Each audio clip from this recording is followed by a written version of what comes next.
Most people are watching the Venezuela story like it's a political headline. Maduro, airstrikes, chaos, diplomacy. But if you zoom out, there's a deeper question that very few people are asking. Why does Venezuela matter this much right now? And no, it's not just oil. That's the surface story. The deeper question. Financial educator Robert Kiyosaki recently made a point that's worth examining, not as fact, but as a framework. He said most people think countries like Iraq, Iran, and Venezuela are about oil.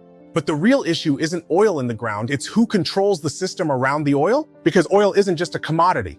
Oil is the bloodstream of the global economy. And the real power isn't owning the oil fields, it's controlling how oil is shipped, how it's insured, how it's priced, and how payments are settled. If you control those rails, you don't need to invade anything, you control who gets paid. The Iraq parallel. Kiyosaki points back to Iraq in the early 2000s, not because Iraq was selling oil, everyone sells oil, but because Iraq was threatening to change how oil was priced and settled, moving away from the dollar-based system. That's when Iraq stopped being seen as just a problem nation and started being treated as a systemic threat. That's an important distinction. Fast forward to today, China doesn't need to invade countries to control oil. China uses structures, long-term purchase agreements, oil for debt arrangements, shadow shipping networks, non-dollar settlement routes. According to this lens, Iran and Venezuela became especially important because sanctions pushed them outside the traditional system. China didn't just buy oil. China helped create alternative exit routes. Iran now sends roughly 1.4 to 1.6 million barrels per day, mostly flowing to China through discounted, off-the-books channels. Venezuela exports around 700,000 to 900,000 barrels per day, with China acting as a major destination and financier through debt-backed supply deals. That's not just energy trade, that's geopolitical leverage. What the US response signals. Now look at recent actions through this framework. Sanctions didn't just target countries, they targeted the system, shipping companies, insurers, ports, refiners, payment rails. That's not conventional warfare, that's financial warfare. Then came pressure at sea, because oil can't hide once it's moving. And finally, political shock, because once you disrupt who ships the oil, who insures it, who settles payment, you don't need to own the oil fields, you control the flow of cash. This isn't about starting wars, it's about breaking control chains. Why this matters for markets. Now here's where most people stop paying attention and where Profitable Nomads starts. Events like this don't just change politics, they change currency volatility, energy pricing, trade routes, insurance premiums, capital allocation decisions. Markets don't react immediately, they reprice quietly, then violently. This is how opportunity forms. The Profitable Nomads advantage. At Profitable Nomads, we don't consume news emotionally. We don't argue politics, we study systems. Because systems determine who has leverage, where capital flows next, which assets become mispriced, and where opportunity emerges before it's obvious.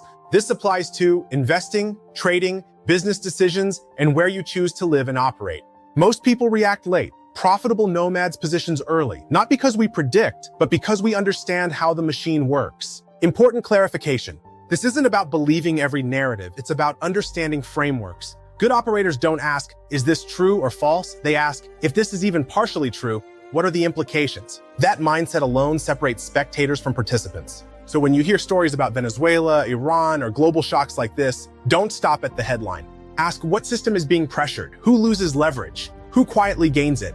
Because the rich don't argue politics, they study systems. Inside Profitable Nomads, we break this down every week. Global events, market structure, capital flows, and where opportunity quietly moves next. If you want to stop reacting to the world and start positioning inside it, visit ProfitableNomads.com and join the community. The Geo Arbitrage Black Book is a practical global playbook for how we actually operate as profitable nomads. Not theory, not lifestyle fantasy, and not surface-level travel advice. It breaks down how we evaluate countries, cities, and systems through an operator's lens, covering cost structures, capital efficiency, tax considerations, risk, infrastructure, and timing. This is the framework we use to decide where to live and build, protect purchasing power, stretch capital without lowering standards, position ourselves early in emerging environments, and design lifestyles that are supported by strategy, not luck. Inside the Black Book, you'll learn how to identify real geo-arbitrage opportunities, not hype compare markets using economic signal, not vibes understand second-order effects like currency shifts, regulation, and capital flows, build optionality so you're never dependent on one country, one job, or one system. This isn't about running from responsibility.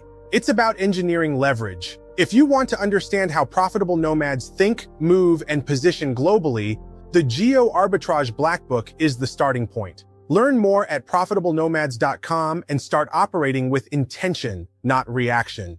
If you want to stop reacting to the world and start positioning inside it, visit ProfitableNomads.com and join the community.